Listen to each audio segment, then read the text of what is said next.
Good morning mga mami ko. Dito nga pala ay video nung natapos ang bagyo at talaga namang hindi man masyadong malakas ang bagyo dito sa amin mga kamami ko, pero grabe yung pinsala din dun sa amin sa Quezon dahil ng signal number 5 sila mga mami ko. Kaya ayun, medyo minasira talaga sa bahay namin, pero grabe, nitibay ng bahay namin kahit ganun pabulok-bulok daw sabi nung taong mapagmataas. Pero tingnan mo naman, kung alin pa yung sira na talaga sa may kusina namin. Yung bubong na lang talaga yung kwan. Grabe, napakatibay. Hindi talaga natiklap lahat, kundi yun sa kusina lang talaga. At mabalik sa video na to, at natapos na nga pala ako dyan mag-asikaso. Ayan yung asawa ko. Dyan na nga pala siya nagbihis sa labas dahil yung mama ko nga pala, pinapunta ko muna dito mga mami ko dahil nga pala nagpinat ang persona na yan. Alam niyo naman, wala pang isang buwan na nagkikikilos na. At ayan, naka-isang buwan na, ayan. 4 kilos na ng malamig. Hindi mo lang nagpainit ang babae yan.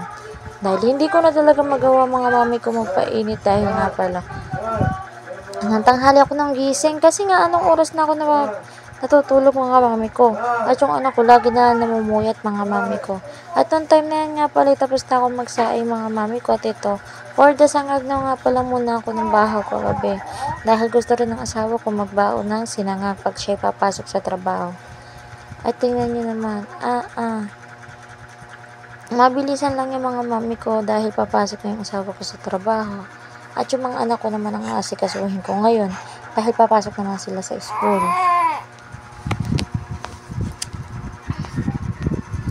Maririnig yun talaga mga mami ko ay naiyak talaga yung aking bunso dahil nga pala pinaturukan namin siya kahapon. Kaya for the lagnat talaga ang batang yan.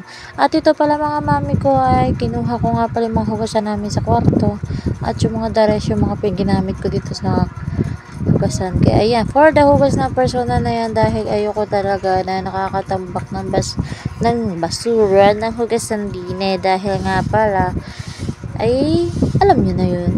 Ayan, tapos na nga pala ako maghugas mga mami ko at nilinis ko na nga din pala yan. At pinagsama ko na nga din pala ang video na yan dahil yan ay video na ng tanghali mga mami ko. Yung isa kanina ay video ng umaga yon. Siyempre may second ganap tayo mga mami ko dahil siyempre dapat daily life, diba? Oo, diba? Shortcut na yan mga mami ko, hindi na yan talaga tuloy-tuloy na video. Ay kung tuloy-tuloy ay nako, baka naman nakasabog na. At tingnan nyo naman na ito, maglulang ari ay talaga for the kulitan na. At yung anak ko naman talaga ay napakakulit. Gusto kasi niya iiga sa kanya yung maliit kong anak.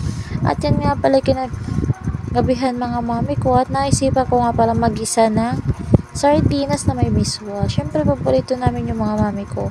At ayan, naluto na nga pala ako dyan ng hapunan mga mami ko, diba? Hindi yun na nakita kumain. Basta puro luto, hugas. Ay, nako, mga persona. Ganun talaga mga mami ko. Ay, talaga naman. Alam mo, ipakita ko pa yung pagkain ko. Ay, baka naman matakam pa kayo. Sa laki ko naman kumain. At ayun ako, talaga namang napakasagana ng babae niyang kumain. At itong anak ko nga pala, CCR daw, may pagpunta pa din sa aking video, ay talagang batang are, ay ginalamang at mahaba-haba yung damit, ay kung hindi, ay talagang for the photo lang video iyan. Nakakainis sa bata talaga, hindi masabihan ay balik na tayo din diba?